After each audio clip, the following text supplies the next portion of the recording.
Bureaucracy. তিতাসে নাকি কেজিতে করে টাকা খেত। ওয়াসার এমডি কে সরানোর জন্য হাইকোর্টে রিট করা হয়েছে। থাকসিন কি নাম তার?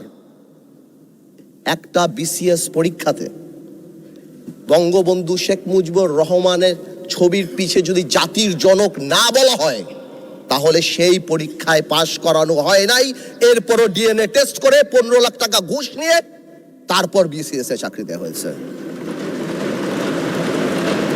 এটা তো গেল শুধু এই সংবাদ মাধ্যম, চ্যানেল 1, দিগন্ত, ইসলামিক টিভি।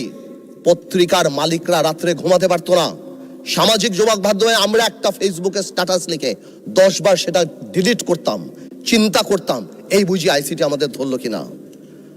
ব্যবসায়ীদের কথা বলেন, বাংলাদেশের ব্যবসায়ীরা সব দলের সাথে সম্পর্ক থাকবে, ঠিক আছে, কিন্তু কিছু ব্যবসায়ী ভয়ে চলে গিয়েছে।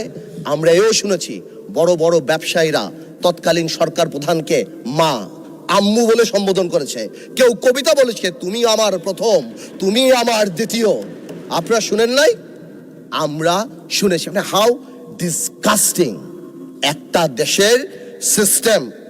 কিভাবে শিক্ষা মন্ত্রণালয়, আপনি চিন্তা করেন, আপনি যদি if you go to YouTube and search I am GPA 5, আপনি লক্ষ লক্ষ ছেলেপেলেরা জিপিএ 5 পেয়েছে যারা বলতে পারে না ইংরেজিতে যে আই অ্যাম জিপিএ 5। এরা যদি বিদেশে যায়, মাননীয় স্পিকার, এদেরকে শো ইউর পাসপোর্ট বললে এরা পাসপোর্ট বুকে নিয়ে শুয়ে পড়বে, মাননীয় স্পিকার।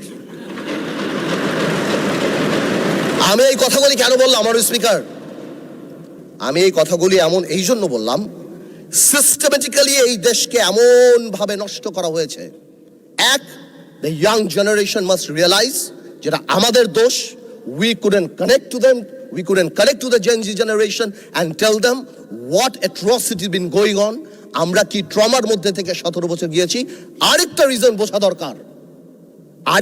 বোঝা দরকার যে মাননীয় প্রধানমন্ত্রী তারেক রহমান সাহেব বাংলাদেশের ইতিহাসের সবচেয়ে খারাপ সময় বাংলাদেশের দায়িত্ব নিয়েছে।